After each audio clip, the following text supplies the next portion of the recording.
네, 오승호의 스완입니다. 참고로 오승호는 일본 사람이고요. 제1교포 3세입니다.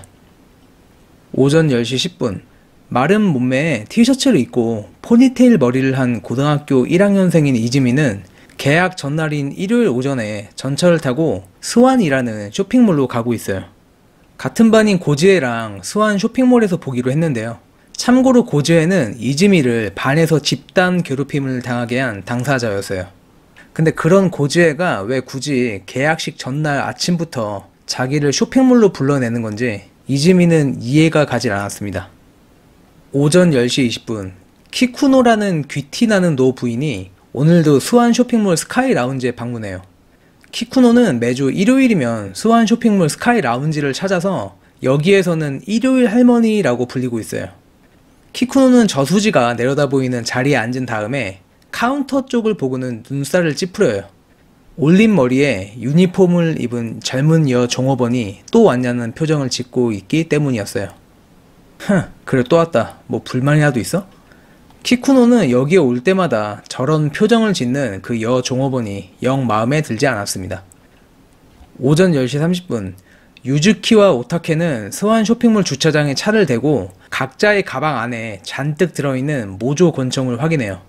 오타케가 인터넷에 공개된 설계도를 기반으로 해서 3D 프린터로 만든 거였는데요. 권총 한 개당 딱 2발만 쏠 수 있었고, 그런 모조 권총이 유즈키와 오타케의 가방 안에 한 사람당 30정씩 들어있습니다. 그리고 아주 작은 카메라가 달린 고글을 착용한 다음에 차에서 내리고는 서로 동선이 겹치지 않게 오타케는 쇼핑몰 1층 화단부터 시작해서 쇼핑몰 입구 쪽 광장으로, 유즈키는 쇼핑몰 1층부터 시작해서 위층으로 가면서 사람들을 죽이기로 합니다. 오전 10시 40분, 오늘도 아주 성황이네요. 스완 쇼핑몰 방제센터에서 오다지마가 선배인 야마지한테 말해요. 그때 삐 하는 알람 소리가 울리면서 중앙에 있는 모니터에 주의를 알리는 붉은 동그라미 마크가 깜빡거려요. 쇼핑몰 손님 중에 수상한 거동이나 트러블 상황을 카메라가 자동으로 탐지해가지고 경고음을 울렸는데요. 또 누가 넘어졌겠거니 하고 오다지마가 모니터를 들여다보니까 입장객으로 가득한 1층 한가운데서 어떤 여자 한 명이 당황을 한 것처럼 주위를 두리번거리고 있습니다. 오전 11시, 분명 해무로 바꿔달라고 했을 텐데. 키쿠노가 포크를 들어 올리면서 여 종업원한테 물어요. 올린 머리를 한 여 종업원은 부르퉁한 얼굴로 네 바꿔드릴게요 하고 접시를 가져가려니까 키쿠노는 잠깐 그 태도 뭐야? 손님이 왕이란 말도 안 배웠어? 하면서 당장 가서 점장을 불러오라고 해요. 키쿠노는 분노 때문에 포크를 쥔 손이 덜덜 떨려요. 그리고는 언젠가 내 전연을 반드시 라고 생각을 하던 그때 탕 소리와 함께 아래층에서 비명소리가 들립니다. 탕! 유즈키는 2층으로 올라가는 에스컬레이터에서 통로를 달리는 남녀한테 권총을 연달아 발사해요. 남편으로 보이는 남자가 어깨를 감싸면서 쓰러지고 여자가 비명을 지르면서 달려가요. 다 쓴 권총을 바닥에 휙 던지고 1층을 내려다 보니까 피로 묽게 물든 흰색 타일의 바닥에 사람들이 쓰러져 있어요. 그걸 본 유즈키는 참으로 아름다운 광경이라고 생각을 합니다. 유즈키는 무거운 숄더백에서 새 권총을 꺼내 들어요. 그리고 핸드폰 매장 앞에서 두려운 얼굴로 머뭇거리고 있는 여자한테 다가가서 권총을 여성의 목 언저리에 겨누고 방아쇠를 당겨요. 경찰이 도착하기까지 앞으로 10분, 유즈키는 사냥감이 도망쳐도 쫓아가지 않고 여유롭게 통로를 걸으면서 사람들을 죽이는데요. 그때 1층 밖에서 탕탕 하는 소리가 들려요. 오타케도 일을 시작한 듯 했습니다. 광장에 도착한 오타케는 이제 이런 건 필요 없다는 생각을 하면서 고글을 던져버려요. 그리고 총 대신에 1분도를 꺼내서 바닥에 쓰러져 있는 사람들을 하나씩 찔러요. 날 우습게 본 놈들은 한 명도 남김없이 지옥에 떨어뜨리겠다는 생각을 합니다. 쓰러져 있는 사람들을 1분도로 하나씩 베던 오타케는 이제 됐다는 생각을 하고는 1분도를 반대로 쥐고 하늘 높이 치켜들어요. 그리고 온 힘을 다해서 자신의 복부에 칼을 푹 찔러 넣습니다. 오전 11시 40분, 이게 과연 현실일까? 바닥에는 사람들의 몸이 굴러다니고 있어요. 붉은 피, 코를 찌르는 냄새. 이제 어쩌지? 얼굴이 박살난 누가 봐도 죽은 어떤 남자를 보고는 위액을 삼키면서 천천히 지나가요. 그때 탕 하는 총성이 또 울리는데요. 다시 원래 숨어있던 곳으로 가서 찰싹 달라붙어가지고 심호흡을 해요. 땀이 줄줄 흐르고 어금니가 딱딱 부딪혀요. 여기까지만 하자. 더 이상은 무리야. 애초에 나한테는 권총을 소지한 테러리스트를 제압할 의무 따위는 없었다고 스스로 합리화를 시킵니다. 오후 12시. 유즈키가 다시 1층 광장으로 내려가니까 12시를 알리는 음악 소리가 들려요. 벌써 시간이 이렇게 됐나? 고글이랑 숄더백을 던져버린 유즈키는 왠지 모를 해방감을 느끼는데요. 아마 카메라가 달린 고글을 벗으니까 긴장감이 사라진 탓이 아닌가 싶었어요. 이번 일을 작품으로 만들고자 영상을 찍는 건데, 근데 가장 마지막 순간은 찍지 않기로 했어요. 명작에는 관객의 상상력을 자극하는 여백이 반드시 존재하기 때문이었습니다. 근데 유즈키는 뭔가가 계속 부족하다는 생각이 들어요. 뭐가 부족한지를 계속 생각한 끝에 유즈키는 이 작품 속에 매력적인 악역이 없다는 걸 깨닫게 됐어요. 그래서 마지막 피날레를 위해서 스카이 라운지로 가려고 엘리베이터 쪽으로 가는데, 엘리베이터 앞에 가니까 문 사이에 어떤 여자가 쓰러져 있어요. 오타케 자식은 대체 일처리를 어떻게 한 거야? 유즈키는 짜증을 내면서 총으로 여자의 뒤통수랑 등에 한 발씩 명중을 시킨 다음에 스카이 라운지에 가는 엘리베이터에 올라타요. 스카이 라운지에 도착한 엘리베이터 문이 열려요. 그리고 엘리베이터 문 너머로 한 여자의 얼굴을 본 유즈키는 속으로 박수갈채를 보내요. 길고 가는 팔다리, 수수한 얼굴, 그리고 사랑스러운 포니테일, 모든 것이 유즈키의 취향에 꼭 들어맞는 여자였어요. 유즈키는 싱긋 미소를 지으면서 엘리베이터 밖으로 한 걸음 내딛습니다. 오후 12시 10분. 이 집인 나와 같은 부류의 사람이야, 맞지? 그러니까 너도 알 거야. 누가 더러운 인간인지. 탕! 바닥에 엎드려 있던 한 남자가 총에 맞고 그대로 앞으로 꼬꾸라져요. 저 녀석은 더러운 인간이었어. 이지미 너도 그렇게 생각했지? 너도 저 사람을 보고 있었잖아. 그 말에 이지미가 네? 하니까 유즈키는 이지미한테 다음은 누구를 죽일지 물어봐요. 탕! 이번에는 오른쪽에서 세 번째 여자가 총에 맞아요. 이지미는 어안이 벙벙했는데요. 그 여자를 보려고 한 게 아니고 그냥 고개가 살짝 그쪽으로 돌아갔을 뿐이었어요. 유즈키는 이지미한테 빨리 고르라면서 네가 고르지 않으면 모두 죽일 거라고 해요. 이지미가 어째서 이런 일을 하냐고 물어보니까 유즈키는 이유 따윈 없다면서 굳이 하나 대자면 너희들이 너무 행복해 보이기 때문이라고 해요. 권총을 든 유즈키의 손이 바닥에 엎드린 두 사람을 향하고 있어요. 이지미는 반사적으로 시선을 아래로 향했는데요. 그때 이지미를 보며 고개를 든 사람과 눈이 마주쳐요. 탕! 이지미는 숨을 쉴 수가 없었어요. 탕! 총알에 맞아 터진 머리가 뒤로 훅 젖혀집니다. 겉봐, 역시 저 자식은 악이었어. 하하하. 이게 현실인지 이제는 이 상황이 이해의 차원을 뛰어넘어 버립니다. 유즈키는 역시 너도 똑같다고. 넌 네가 살기 위해 남을 방패막이 삼는 인간이라면서 내가 즐기려고 사람들을 죽이는 거랑 하나 다르지 않다고 해요. 근데 원래 사람은 그런 거니까 부끄러워할 필요는 없다고 합니다. 그렇게 말한 유즈키는 정말 즐거웠고 만족스러웠다면서 진실을 보여줘서 너무 고맙다고 해요. 그리고 자기 이야기는 이걸로 끝이라는 말과 함께 탕! 하고 방아쇠를 당깁니다. 정신과 의원을 나온 이지미는 역을 향해 발걸음을 서둘러요. 그리고 전철을 탄 다음에 자리에 앉은 이지미는 식은땀이 흐르고 심장이 짓눌리는 느낌을 받는데요. 4월 사건 이후에 쇼핑몰이나 카페 같은 닫힌 공간에 있으면 나타나는 증상이었어요. 그래도 그나마 병원에 다니면서 최근에는 돌발적으로 일어나는 공황 증상도 거의 사라졌고 이렇게 전철도 탈 수 있게 됐어요. 역에서 내린 이즈미가 바지 주머니에서 지도가 인쇄되어 있는 A4 용지를 꺼내요. 그리고 그 지도를 보면서 오늘 6시 30분에 약속된 모임 장소인 한 중식당 가게를 찾아갑니다. 어두침침한 가게 안으로 들어가니까 이미 도착해 있는 다른 손님들이 회전판이 달린 중식 테이블에 앉아 있는데요. 나이는 제각각이고 이즈미까지 총 4명이었어요. 조금 있으니까 양복을 입은 어떤 남자가 들어와요. 그리고 자기는 이번 모임을 진행하게 된 변호사 도쿠시타라고 소개를 합니다. 도쿠시타라는 변호사의 말은 자기 의뢰인의 어머니가 4월에 스완 쇼핑몰 총기 난사 사건에서 희생된 키쿠노 씨인데 사건 당시에 어머니의 죽음에 대해서 의뢰인이 의혹을 가지고 있다고 합니다. 스완 쇼핑몰 총기 난사 사건 이야기가 나오는 순간 테이블에 앉은 사람들은 아무 말도 하지 못하는데요. 그러다가 참석자 중 하타노라는 30대로 보인 남자가 그때 범인인 오타케는 광장에서 일본도로 자신의 배를 찔렀고, 유즈키는 스카이 라운지에서 권총으로 자기 머리를 쏴서 죽지 않았냐고, 근데 더 이상 무슨 증언이 필요하냐고 하는데요. 그러니까 도쿠시타는 맞는 말이라면서 경찰이랑 수완 쇼핑몰 측의 연주를 통해서 당시 사건 기록이랑 CCTV 영상, 그리고 범인들의 고글에 부착된 카메라 영상들을 입수할 수 있어서 그걸 통해서 대략적인 사건 내용은 파악을 하고 있다고 해요.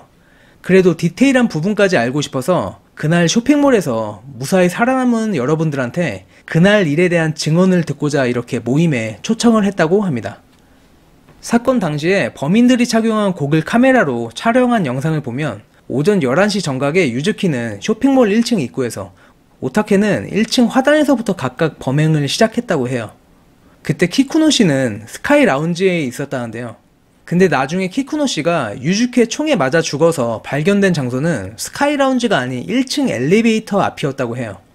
하타노가 혹시 키쿠노 씨가 총소리도 나고 비명소리도 들리니까 엘리베이터를 타고 도망치려다가 1층에서 범인을 만나 총에 맞은 거 아니냐고 하는데요.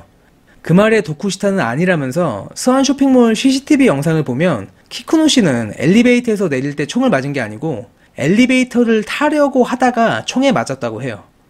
키쿠노 씨가 사망을 한 건 거의 12시 정도였다는데요. 그 말은 키쿠노 씨가 오전 11시 범행이 시작된 이후에 스카이 라운지에서 아래 1층으로 내려갔고 꽤 시간이 흐르고 나서 12시 정도에 다시 스카이 라운지로 가려다가 유즈키의 총에 맞고 죽은 거라고 합니다. 도쿠시타는 매주 금요일 이 모임에 한 번씩 참석할 때마다 교통비 3,000엔에 참가비 20,000엔씩 주겠다고 해요. 우선 오늘은 사건이 있던 날 11시부터 11시 10분까지 여러분들 모두 어디에서 뭘 하고 있었는지 이야기를 해달라고 합니다. 백발의 나이든 호사카라는 남자는 자기는 그때 3층에 있는 아웃도어 매장에 있었다고 해요. 근데 하타노라는 30대 남자는 자긴 묵비권을 행사하겠다고 하는데요. 미안한데 곧 죽어도 자긴 지금은 말하지 않겠다고 합니다. 이지미는 자기는 그 시간에 수완 쇼핑몰에 없었다고 하니까 그 말에 호사카가 막 흥분을 하면서 이지미한테 너 그때 스카이 라운지에 있었던 거 다 안다고, 그리고 네가 범인을 부추켜가지고 사람들 죽게 하지 않았냐고 막 맹비난을 합니다. 이지미는 그때 저수지에서 스완 쇼핑몰로 가는 중이었다고 하니까 호사카가 또 흥분하면서 말도 안 된다고, 그 시간이면 거기는 대피하는 사람들이 쇄도했다면서 근데 반대로 쇼핑몰 안으로 들어가는 게 말이 되냐고 해요.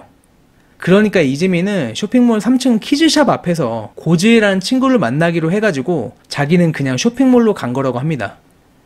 도쿠시타가 말도 없이 가만히 있는 도산이라는 가명을 쓴 덩치 큰 남자한테 그날 11시부터 10시 10분까지 어디 있었냐고 물어보는데요. 그러니까 도산은 자긴 11시부터 계속 1층 화단 근처에 있었다고 해요. 도쿠시타가 거기에는 왜 있었냐고 하니까 도산은 거기에 있든 말든 자기 마음이라면서 어쨌든 자기는 그 키쿠노라는 할머니랑은 아무런 상관도 없다고 갑자기 소리를 버럭 지릅니다. 전철타고가 집으로 가는 이지미한테 하타노가 운전석에서 몸을 내밀면서 물어봐요. 하타노는 오늘 일에 대해서 다른 사람들이랑 대화를 좀 하고 싶었다는데요. 이지미도 사실 그런 마음이라서 차에 올라탑니다. 하타노는 범인들이 남긴 영상뿐만 아니라 쇼핑몰에 CCTV도 있을 텐데 굳이 왜 우리들을 불러서 물어보는지 모르겠다고 하니까 이지미는 뉴스에서 봤는데 공용 공간에는 쇼핑몰에서 설치한 CCTV가 있긴 한데 점포 안에는 CCTV를 설치하는 게 전적으로 점주들 몫이라서 대부분 설치를 안 했다고 해요. 그리고 그러한 이유로 스카이 라운지에도 CCTV는 없었다고 합니다. 하타노는 이 모임에 참석한 건 사실 돈 때문이었다고 하는데요.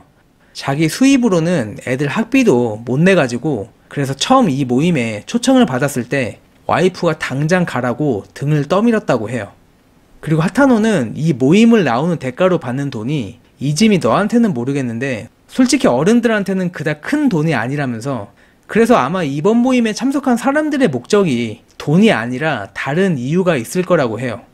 그래서 이지미가 그게 뭐냐니까 하타노는 아마 뭔가를 밝히고 싶거나 아니면 반대로 뭔가를 숨기고 싶었을 거라면서 사람들은 원래 자기가 없는 곳에서 죄가 폭로되는 걸 싫어한다고 합니다.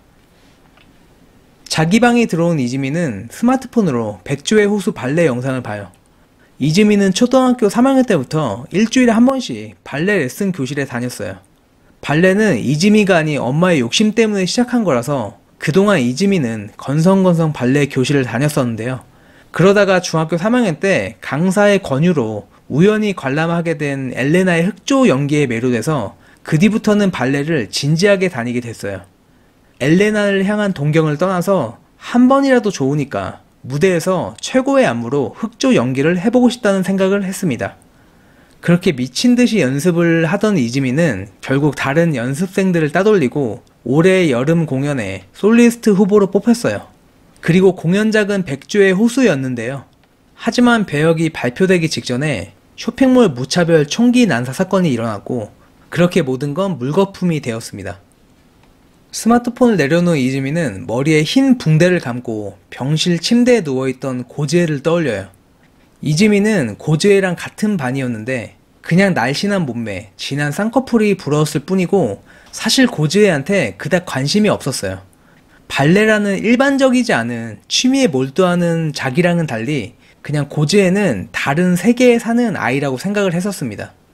그래서 아직 반 애들 이름도 잘 모르는 시기에 갑자기 고지혜가 이즈미를 아는 척을 해가지고 이즈미는 깜짝 놀랐었는데요.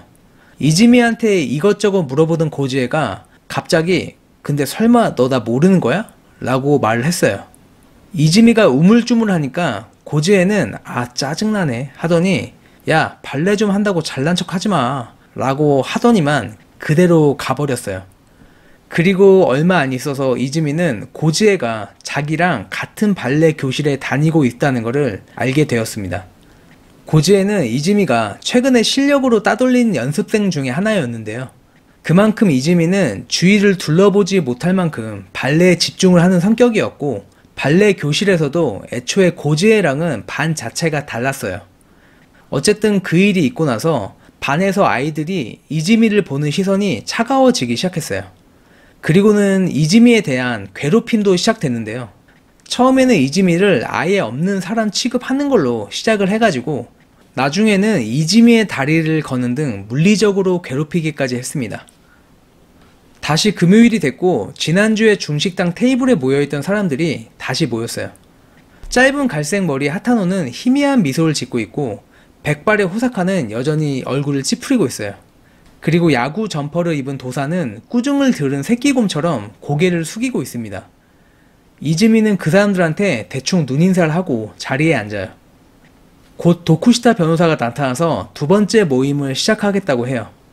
그리고 지난주에는 사건 발생 시간이 11시부터 11시 10분까지 이야기를 했으니까 오늘은 11시 10분부터 여러분들이 그날 어떤 행동을 했었는지 이야기를 해달라고 합니다.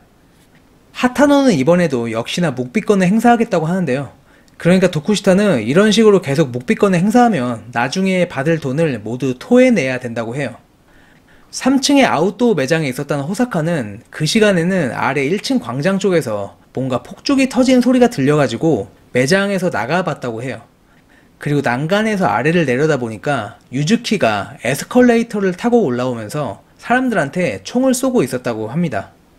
그리고 호사카는 3층 난간에서 아래를 내려다보면서 2층에 있는 유즈키를 쫓아갔다고 해요. 빈틈이 생기면 유즈키를 붙잡으려고 했다고 합니다. 그 말에 하타노는 웃음을 터뜨리면서 아주 영웅 납셨다고 비아냥 섞인 감탄사를 연발해요. 도쿠시타가 도사한테 지난주에 11시부터 1층 화단 부근에 있었다고 했는데 11시 10분부터는 뭘 했냐고 물어봐요. 도사는 머뭇거리다가 그냥 계속 화단 부근에 있었다고 말하고는 더 이상은 묻지 말라고 갑자기 또 화를 내는데요. 도쿠시타는 알았다면서 그때 화단에 나타난 범인 오타케와 무슨 일이 있었는지는 다음에 물어보겠다고 합니다. 도쿠시타가 이번에는 이즈미한테 물어보니까 이즈미는 전 어떤 남자아이와 있었어요 라고 말을 합니다. 잠깐, 혹시 그 남자애가 스카이 라운지에서 죽었다는 그 아이인가? 호사카가 못 참겠다는 듯이 끼어들어서 말해요. 설마 네가 그 애를 그곳에 데려간 거야? 네가 데려가 놓고 죽게 내버려 뒀다고? 네가 지금 무슨 짓을 저질렀는지 알기나 해? 흥분하여 소리치는 호사카를 모두가 말려요. 그리고 겨우 호사카가 진정하고 앉으니까 도쿠시타가 이즈미한테 자세히 이야기를 해달라고 합니다. 이즈미는 그 아이랑은 쇼핑몰 3층 키즈샵 앞에서 만났는데 1층 광장 쪽에서 총소리가 나가지고 그나마 스카이 라운지가 안전할 거라는 생각에 그 아이 손을 붙잡고 엘리베이터를 타고 스카이 라운지로 갔다고 해요. 그렇게 말한 이즈미가 잠깐 화장실에 다녀오겠다고 하니까 뒤에서 호사카가 네가 죽게 내버려둔 그 아이 이름이 뭔지 아냐고. 그의 이름은 유키오라고 해요. 그리고는 그 아이의 엄마도 죽었다고. 유키오를 잃어버린 다음에 한참을 헤매다가 1층 광장에서 오타케의 칼에 등을 찔려서 죽었다면서 이즈미한테 반성을 하라고 합니다. 수완 쇼핑몰 무차별 총격 사건이 일어나고 한 달이 지난 5월 중순 무렵에 한 주간지에서 스카이 라운지에 있던 사람들 중에 왜 이즈미만 다치지 않고 살아남았는지 그 경위에 대해서 폭로를 했었는데요. 고발자는 고지혜의 어머니였고 당연히 그 이야기를 한 사람은 고지혜였어요. 고지혜의 고발 기사는 이후에 대대적으로 언론에 보도가 됐고 이후로 이즈미는 여론의 맹비난을 받게 됐는데요. 세수를 하고 난 이즈미가 고개를 든 순간 그동안 SNS에서 사람들이 이즈미를 향해 떠드는 말들이 떠올라요. 혼자 살아남기 위해 범인에게 환심을 산 인간, 눈앞에서 벌어진 참극을 보고 못 본 척한 인간, 범인한테 다음엔 누굴 죽이게 할지 지목한 인간, 같은 반 친구를 팔아먹은 인간, 불쌍한 어린 남자아이를 죽게 하고도 사죄 한마디 없는 인간. 이즈미는 거울 속에 사람들이 그렇게 비난하고 있는 잔인한 인간을 보고 있습니다. 사람들이 도쿠시타한테 우리한테만 무작정 물어보지 말고 사건날 키쿠노 씨가 어디서 뭘 했는지도 말해달라고 해요.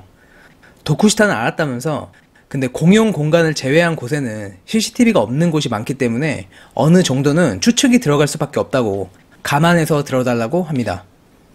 우선 계속 아침부터 스카이라운지에 있던 키쿠노 씨가 11시 15분에 스카이라운지에서 엘리베이터를 기다리고 있는 모습이 엘리베이터 앞 CCTV에 찍혔다고 해요.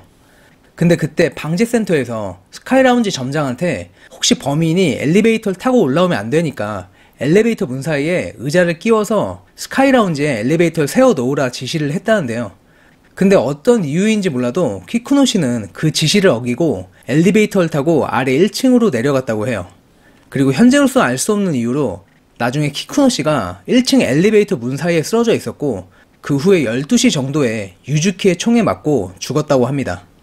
키쿠노 씨가 쓰러진 이유에 대해서는 키쿠노 씨한테 딱히 지병이 있던 건 아니었는데 의사 말로는 아마 연세가 좀 있는 데다가 상황이 상황인 만큼 극도의 긴장 상태였던 탓이지 않을까 싶다고 합니다. 어쨌든 의뢰인인 키쿠노 씨의 아들은 대체 왜 어머니가 그 상황에서 스카이라운지에서 아래 1층으로 내려왔고 또 그 뒤로 약 50분 동안이나 밖으로 도망치지 않고 1층에서 배회를 하다가 왜 엘리베이터 문 사이에 쓰러져서 총에 맞아 돌아가신 건지 그 이유를 알고 싶다고 해요. 호사카가 이즈미한테 너는 그때 스카이라운지에 있었으니까 뭔가 알고 있지 않냐고 묻는데요. 그러니까 이즈미는 자기가 올라갔을 땐 키쿠노 씨는 이미 없었다고 합니다. 도쿠시타가 이번에는 11시 20분부터 30분까지의 행적에 대해서 이야기를 해달라고 해요. 도사는 여전히 자기는 화단에 있었다고 하니까 도쿠시타가 그러면 다른 손님들처럼 옆에 주차장으로 도망을 가면 되는데 왜 도망가지 않았냐고 물어봐요. 도사는 그 말에 대답은 안 하고 난 잘못이 없어 라는 말만 계속 반복을 하는데요. 순간 이즈미는 사람들이 이 말을 하고 싶어서 이 모임에 참가했구나 라는 걸 깨닫게 됩니다.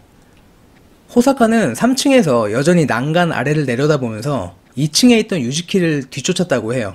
하지만 기습할 틈이 없어가지고 일단 뒤쫓으면서 만나는 사람들한테는 빨리 도망가라고 말을 했다고 합니다. 도쿠시타가 이즈미한테 11시 20분이 지나는 시간에 3층 키즈샵에서 유키오를 만나가지고 총소리를 피해서 스카이 라운지로 향한 게 맞냐고 물어보니까 이즈미는 맞다고 해요. 그래서 도쿠시타가 아니 총소리가 들리는데 밖으로 도망을 쳐야지 왜 굳이 스카이 라운지로 도망쳤냐고 재차 물어보는데요. 이즈미는 괜히 총소리가 나는 아래층으로 내려갔다가 범인들이랑 마주치느니 차라리 스카이 라운지가 안전할 것 같다고 생각했다 해요. 도쿠시타가 다시 이즈미한테 혹시 그날 헤어스타일은 어땠냐고 물어봐가지고 이즈미는 포니테일이었다고 대답을 해요. 도쿠시타는 그러냐면서 사건 날 11시 30분에 3층 엘리베이터 앞 CCTV에 찍힌 영상을 출력한 사진 하나를 보여주는데요. 영상 사진 속에는 어떤 여성이 어린 아이의 손을 잡고 엘리베이터를 기다리는 모습이 찍혀 있었어요. 도쿠시타는 영상 속 어린 아이는 유키오인데 그 옆에 여성의 머리는 포니테일이 아니라면서 실제로 그날 키즈샵 앞에서 유키오랑 만나서 엘리베이터를 타고 스카이 라운지로 간 여고생은 이지미 당신이 아니고 고지에라고 합니다. 도쿠시타가 이지미한테 왜 거짓말을 했냐고 물어보는데요. 이지미는 머뭇거리다가 겨우 목소리를 쥐어 짜내서는 사실 자기는 너무 궁금했다고 해요. 고지에가 그날 어떤 행동을 했고 왜 유키오의 손을 잡고 스카이 라운지에 오게 된 건지 궁금했다면서 그래서 이 모임에 오면 자세한 사정을 들을 수 있을 거라고 생각했다고 합니다. 도쿠시타는 충분히 이해한다면서 이제는 이지미 당신의 이야기를 들려달라고 해요. 이지미의 이야기는 이랬습니다. 사건날 고지에가 11시에 수완 쇼핑몰 밖에 있는 저수지 앞에서 보자고 했다는데요.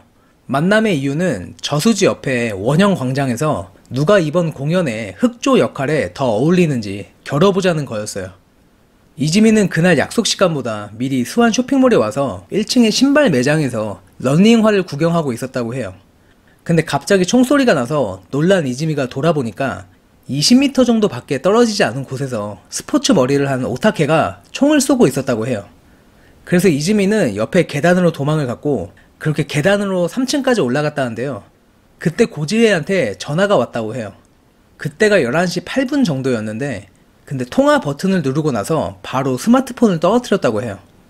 그리고 갑자기 계단 위에서 여자 목소리가 들려가지고 그 여자를 보고 크게 외쳤다고 합니다. 살려주세요!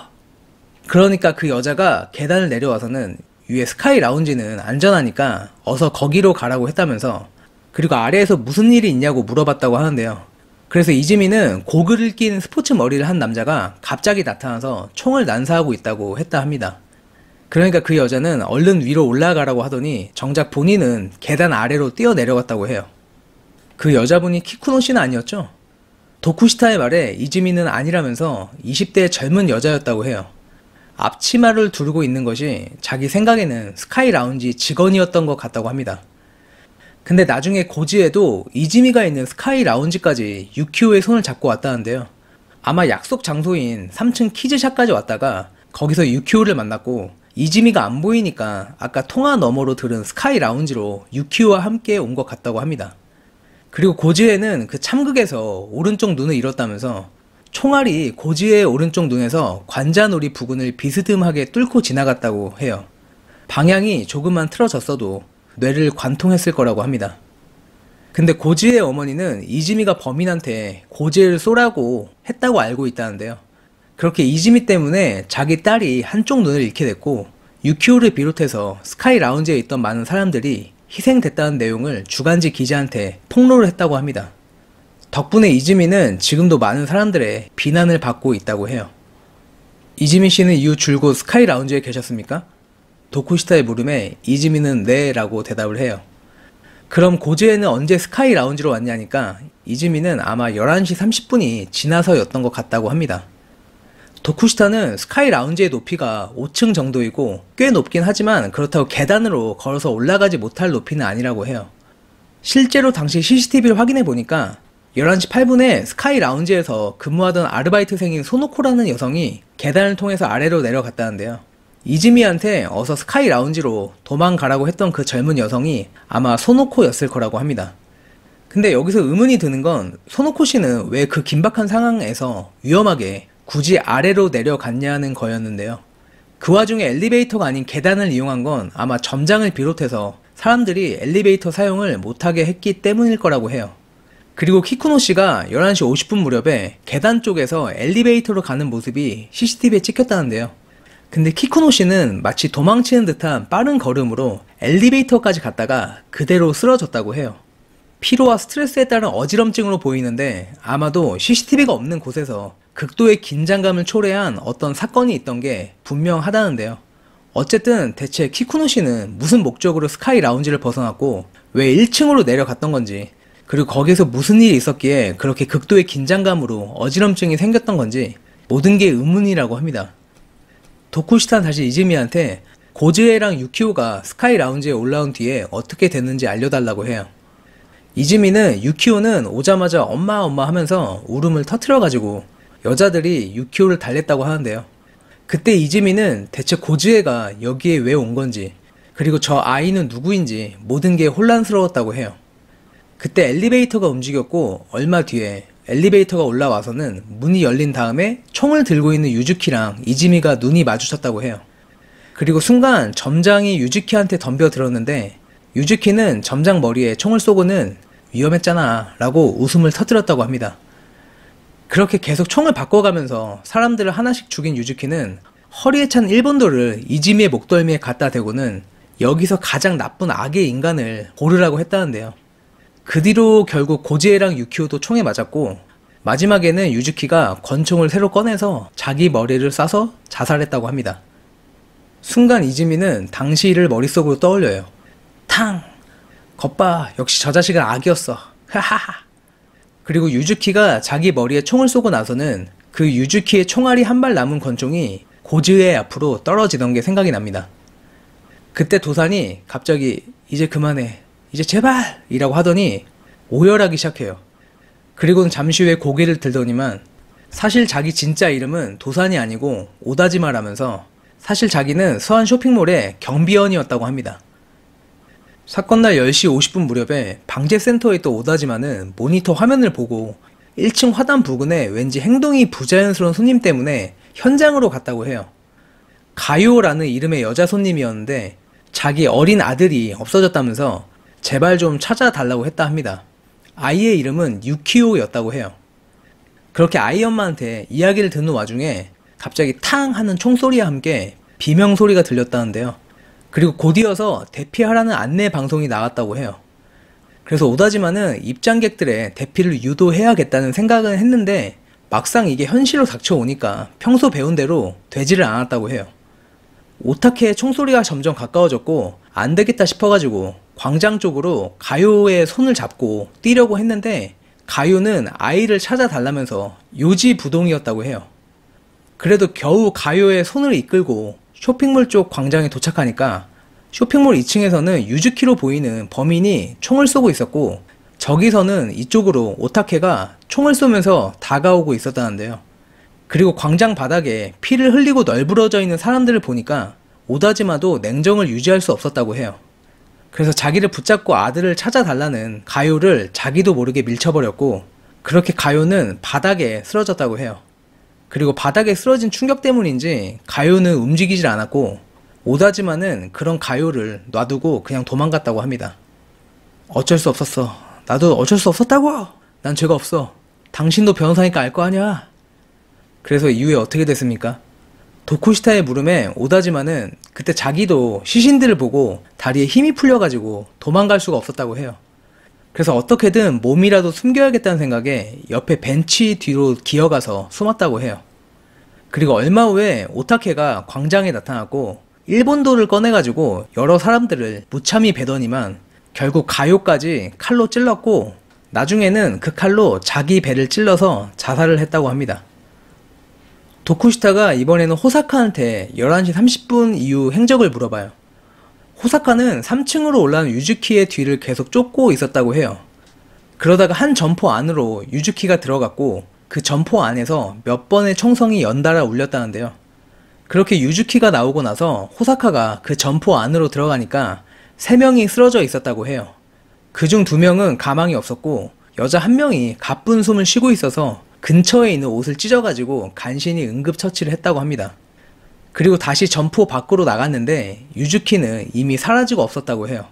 그래서 호사카는 유즈키를 쫓는 걸 포기했다는데요. 그 뒤로는 자기가 할 수 있는 건 다 했다고 생각을 하고 그 점포 안에서 구조되길 기다렸다고 합니다. 할 수 있는 건 다 했다고?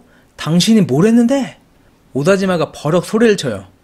하타노가 흥분한 오다지마를 겨우 말리고서는 오다지마 너나 호사카 씨는 서로 비난할 자격이 없다고 말해요. 그러니까 오다지마가 다시 흥분을 하더니만 하타노 당신은 그날 뭐 했냐면서 분명 당신도 어딘가 찌그러져서 질질 짜고 있었을 게 분명하다고 하는데요. 오다지마의 말에 하타노는 네 말이 맞다면서 정말로 자기는 그날 총격 사건이 일어난 줄도 모르고 주차장에 있는 차 안에서 잤다고 해요. 전날 술을 너무 많이 마셔가지고 숙취 때문에 세상 모르고 잤다고 하는데요. 와이프한테는 뭐 좀 사오겠다고 집을 나서서 여기 쇼핑몰 야외 주차장에서 휴대폰도 매너 모드로 해놓고 잤다고 합니다. 솔직히 자기는 누구를 비난할 자격도 눈물 흘릴 자격도 없는데 근데 아무것도 모르는 자기도 나름대로는 괴로웠다고 해요. 그래서 그날 이야기를 조금이나마 들을 수 있을까 하고 이 모임에 참여를 하게 된 거라고 합니다. 모임이 끝나고 하타노가 이즈미한테 자기 명함을 주면서 다음 주 모임 관련해서 상의하고 싶은 게 있다고 나중에 문자 한 통만 달라고 해요. 그리고는 2주 연속 집에 가는 시간이 늦어지니까 와이프가 이제는 뭐라고 한다면서 주차장으로 달려갑니다. 그때 뒤에서 오다지마가 이즈미를 불러요. 그리고 더는 모임에 나와서 쓸데없는 소리 하지 말라고 경고를 하고는 그대로 가버려요. 그리고 그로부터 닷새 후 이즈미는 오다지마가 행방불명 됐다는 소식을 듣게 됩니다. 오다지마 씨가 사라졌다는 게 사실인가요? 도쿠시타의 차에 탄 이즈미가 도쿠시타한테 물어봐요. 이즈미는 어제 도쿠시타한테 문자를 받았는데요. 내일 잠깐 시간을 내줄 수 있냐면서 이즈미를 보고 싶어하는 여자가 있다고 합니다. 그 여자는 자신이 오다지마랑 함께 살고 있다면서 근데 오다지마가 닷새 전에 그러니까 지난 모임이 있던 날 밤부터 집에 오지도 않고 연락이 되질 않는다고 해요. 한 패밀리 레스토랑에 차를 댄 다음에 도쿠시타랑 이즈미는 어떤 젊은 여자가 혼자 앉아있는 테이블 쪽으로 가요. 그리고 도쿠시타는 그 여자한테 말을 걸어요. 수완 쇼핑몰 스카이 라운지에서 일했던 소노코 씨죠. 이즈미는 소노코의 헤어스타일이 반년 전이랑은 좀 다르긴 했는데 분명 그때 계단에서 자기한테 빨리 스카이 라운지로 가라고 했던 그 언니였다는 게 기억이 나요. 소노코는 사실 오다지마랑 자신이 연인 관계라고 하는데요. 사건 당시 총소리가 난무하는데도 스카이 라운지에서 굳이 아래로 내려갔던 이유도 1층 광장 옆에 방제센터에 있던 오다지마가 걱정돼서였다고 합니다. 엘리베이터가 아닌 계단으로 내려갔던 이유도 예상대로 점장이 못하게 해서 어쩔 수 없이 계단으로 내려갔던 거라고 해요. 그렇게 이즈미한테 스카이 라운지로 가라고 한 스노코는 1층으로 내려가서 방제센터 쪽으로 달려갔다는데요. 그러다가 오타케랑 마주쳐서 비명을 지르고 뒤돌아 도망을 갔는데 결국 등에 총을 맞았다고 해요.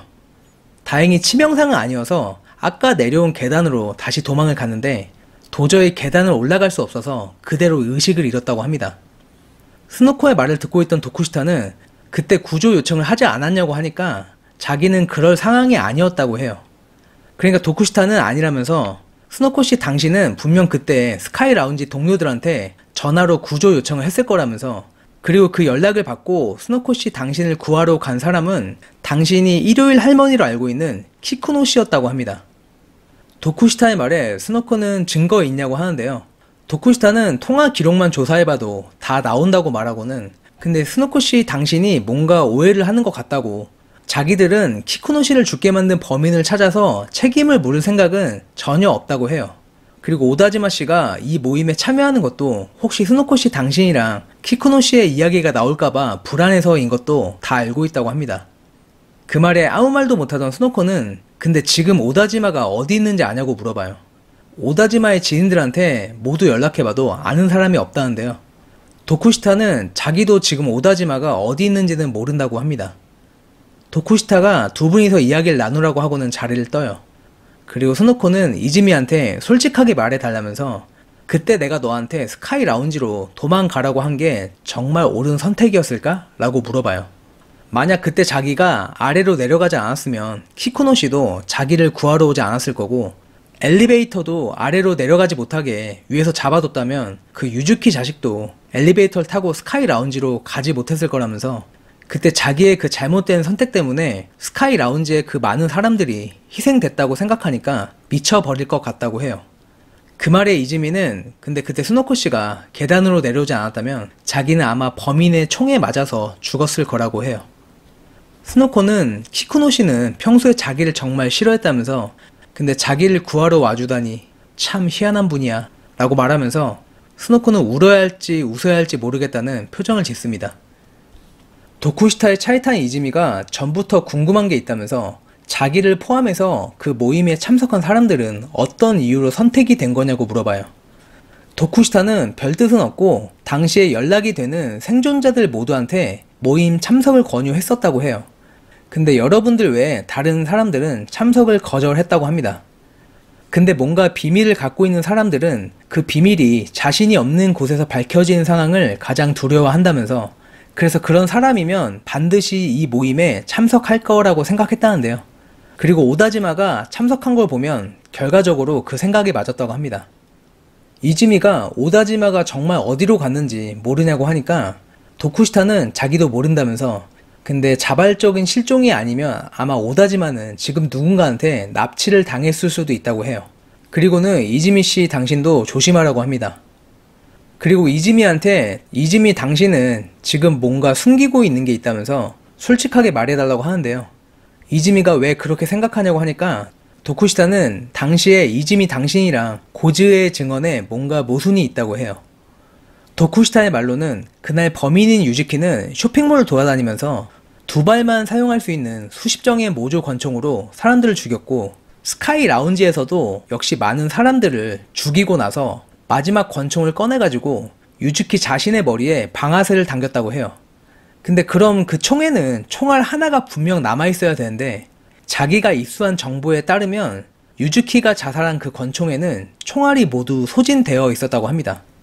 그리고 또 이상한 건 그날 스카이 라운지에서 죽었던 사람들은 거의 대부분 총 한 방에 목숨을 잃었는데, 그중 예외인 사람이 2명 있었다면서, 한 명은 다른 사람들과 달리 뒤통수가 아닌 정면에서 오른쪽 눈을 총에 맞고 다행히 목숨을 건진 고즈에이고, 그리고 또 한 사람은 유키오라면서 이상하게 그 어린 아이만 뒤통수에 한 발, 그리고 정면으로 이마에 한 발 해서 총 2발의 총을 맞았다고 해요.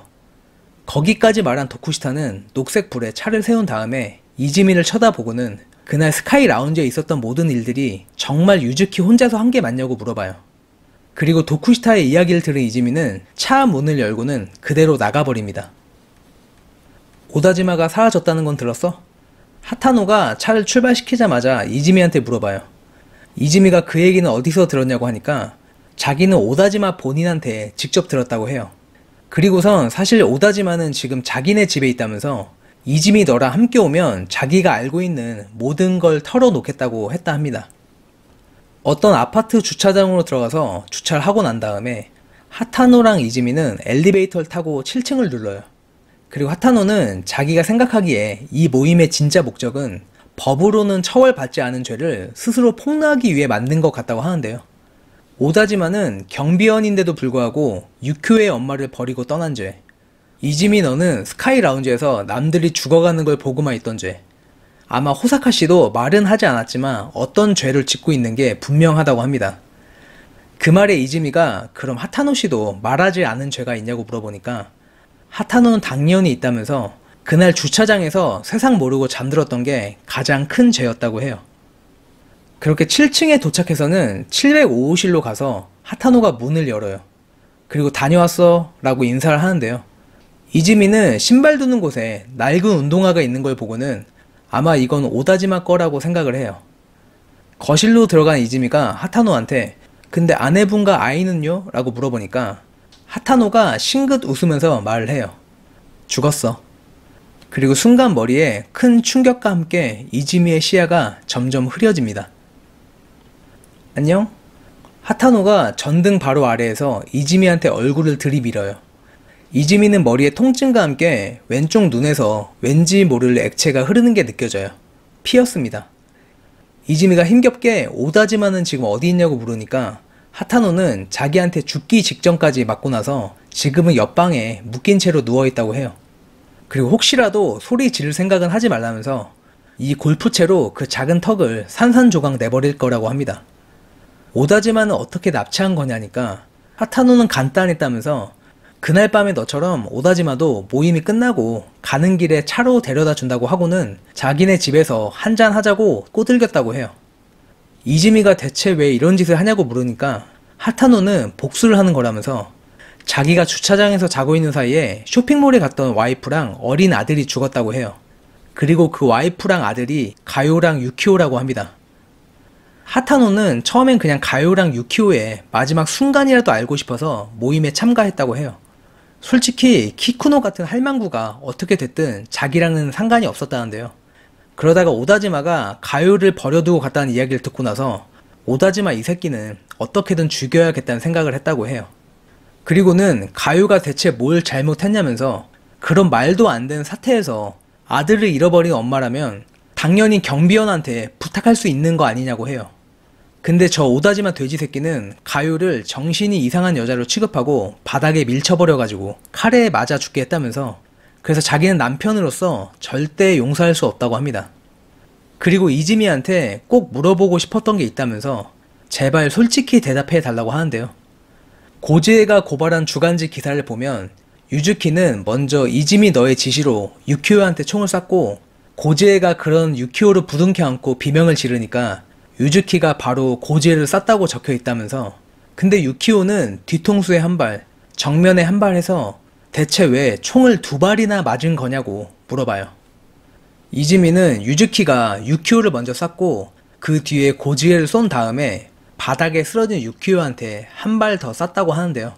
그 말에 하타노가 말이 되냐면서, 유즈키 그 자식이 살아있는 고지에도 아니고 이미 죽은 유키오한테 총을 한 발 더 쏜 이유가 대체 뭐냐고 물어봐요. 그러니까 이지미는 그건 자기도 모르겠다고 하는데요. 그 말에 하타노는 골프채를 휘두르면서 말도 안 되는 소리 하지 말라고, 자기를 납득시키기 전에는 여기서 절대 나가지 못한다고 합니다. 그리고 한참 후에 하타노는 이지미한테 내가 너는 살려줄 테니까 대신 자기한테 오다지마를 죽이라고 명령을 하라고 해요. 그 말에 이지미가 자기는 그렇게는 못한다고 하니까 하타노는 넌 스카이 라운지에서 너가 살기 위해 유즈키한테 유키오를 죽이라고 하지 않았냐고, 근데 지금은 왜 못하냐고 하는데요. 이지미는 뭐든 간에 자기는 절대 할 수 없다고 하니까 하타노는 그럼 자기한테 죽으라고 명령을 하라고 해요. 그러면 너희를 위해서 경찰을 부른 다음에 자기는 베란다에서 뛰어내리겠다고 합니다. 그렇게 2주일이 지나고 도쿠시타를 만난 이지미는 오다지마가 곧 병원에서 퇴원한다는 얘기를 들어요. 그리고 하타노는 자수를 해서 곧 재판을 앞두고 있다고 합니다. 이지미는 도쿠시타한테 키쿠노 씨가 어떻게 죽게 된 건지 이제 사건의 진상을 알려달라고 하는데요. 도쿠시타는 고개를 끄덕이고는 설명을 합니다. 이미 알고 있는 대로 그날 키쿠노 씨는 스카이 라운지에 있다가 남자친구인 오다지마를 보러 아래에 내려갔다가 오타케의 총에 등을 맞고 도움을 청하는 스노코의 전화를 듣고 엘리베이터를 타고 1층으로 내려갔다고 해요. 그리고 1층과 2층 계단 사이에 등에 총을 맞고 쓰러져 있는 스노코를 발견했다는데요. 그 후에 키쿠노 씨가 뭔가 당황을 한 듯 힘겹게 뒤뚱뒤뚱 걷다가 1층 엘리베이터 문 사이에 쓰러진 걸 보면 분명 스노코 씨가 쓰러져 있던 1층과 2층 사이의 계단에서 키쿠노 씨의 심경에 급격한 변화가 일어났을 거라고 해요. 그리고 아마 그때 키쿠노 씨 앞에 어떤 사람이 나타났을 거라면서 추측컨대 그 사람은 총에 맞은 스노코 씨를 앞에 두고도 아무것도 못하고 어쩔 줄 몰라 하는 키쿠노 씨한테 이런 식으로 말을 했을 거라고 해요. 당신 뭐 하는 거야? 이 여자 죽이려고 작정이라도 했어? 빨리 나가서 사람이라도 불러와 어서! 그렇게 당황해 하면서 급한 마음에 스카이 라운지로 가기 위해 1층 엘리베이터로 필살적으로 키쿠노 씨는 뛰어갔고, 그러다가 몸에 이상이 생겨서 결국 쓰러지게 됐을 거라고 합니다. 나중에 CCTV로 확인해 보니까 스노코 씨는 부상 부위에 옷을 찢은 천이 묶여진 상태로 구조가 되었다는데요. 그걸로 봐서 키쿠노 씨한테 성질을 냈던 사람은 응급처치에 일가견이 있고 손에는 지혈용 천을 들고 다녔던 사람, 그리고 범인을 무서워하지 않고 총소리가 나는 1층으로 내려올 정도로 정의감에 사로잡혀있던 사람이었을 거라고 추측할 수 있다면서 그 사람은 호사카 씨였다고 해요. 그리고 자기가 어제 호사카 씨를 직접 만나서 사실을 확인했다고 합니다. 이지미는 순간 퉁명스러운 표정에 고압적인 목소리로 소리를 지르던 백발의 호사카의 얼굴을 떠올려요. 호사카는 키쿠노 씨한테 정말 죄송하다고 면목이 없다고 했다는데요. 그리고 이 모임의 의뢰인이었던 키쿠노 씨의 아들은 호사카한테 따로 책임을 묻지 않기로 했다고 합니다. 영업이 끝난 수원 쇼핑몰의 횡한 광장에서 이지미는 4월의 사건 당시를 떠올려요. 다음은 저 꼬마를 쏠 거야. 등 뒤에서 유즈키의 목소리가 들리고 탕 하는 소리와 함께 바닥에 두 손과 무릎을 대고 있던 유키오의 뒤통수가 터져나가요. 유키오의 옆에 있던 고지에가 숨을 헐떡이면서 엎드린 채로 쓰러져 있는 유키오의 두 어깨 위에 손을 얹어요. 그리고는 공포와 분노가 뒤섞인 눈으로 유즈키를 올려다보는데요. 그러니까 유즈키의 총구가 고지를 향하고는 바로 탕 하는 소리와 함께 발사돼요. 그리고 유즈키는 신난 듯이 고지를 가리키며 말을 합니다. 겉봐, 역시 저 자식은 악이었어. 크하하. 유즈키의 총구가 고지에를 향하는 순간 고지에는 순간적으로 유키오의 몸을 들어 올려서 방패를 삼았고, 그렇게 이미 뒤통수를 맞고 죽은 유키오의 이마에 다시 한번 총알 구멍이 뚫렸어요. 역시 너도 마찬가지였어. 너 혼자 살기 위해 남을 방패막이 삼는 인간이야. 그 뒤로 유즈키는 새 총을 꺼내가지고 자기 머리에 대고는 탕 하는 소리와 함께 쓰러졌어요. 그리고 고지에는 유즈키가 떨어뜨린 총알이 한 발 남은 총을 들고는 자신의 이마에 대요. 그 순간 이즈미는 고지의 손을 뿌리쳤고 탕 하는 총성과 함께 그렇게 고지의 오른쪽 눈이 날아갔습니다. 이즈미는 사건이 일어나고 한 달 후인 5월에 고지에한테서 문자 메시지를 받았었어요. 고지에는 자신의 죄가 밝혀지는 게 두려웠다면서, 그래서 엄마한테 그날 있었던 일을 거짓으로 말했었다고 해요. 근데 그 내용이 그대로 주간지의 고발 기사로 실리게 되었다고 합니다. 그러면서 이즈미한테 너 혹시 그날 스카이 라운지에서의 진실을 사람들한테 밝힐 거냐고 물었는데요. 이즈미는 그날의 일은 정말 모든 게 순식간에 충동적으로 사고처럼 일어났다고 생각을 해요. 키쿠노 씨는 평소에 눈의 가시처럼 본 스노코를 구하기 위해서 위험을 무릅쓰고 아래로 내려갔었고, 평소에 날 괴롭히던 고지에도 내 도와달라는 외침에 혼란의 소용돌이였던 그 수완 쇼핑몰에 발을 들여놨어요. 물론 고지에가 자기가 살라고 어린 유키오를 방패 삼은 건 분명 악마 같은 짓이긴 한데, 그래도 당시 고지의 충동적인 행위를 무조건 악이라고만 단정 지을 순 없었어요. 그래서 이즈미는 그날 고지에의 일을 평생 묻기로 했습니다. 그리고 그렇게 이즈미가 고지에한테 언젠간 백조의 호수 음악에 맞춰서 함께 춤을 추자는 혼잣말을 하면서 이야기는 끝이 납니다. 네, 소설 내용이 좀 많이 복잡해서 요약하는 게 너무 어려웠습니다. 결국에는 그날 개개인의 실수나 행동들이 법적으로는 문제가 되진 않은데 개인적으로는 고통을 받으면서 살고 있다는 내용인 것 같습니다. 네, 다음에 더 재미있는 이제 좀 심플한 작품을 찾아가지고 올려보도록 하겠습니다. 감사합니다.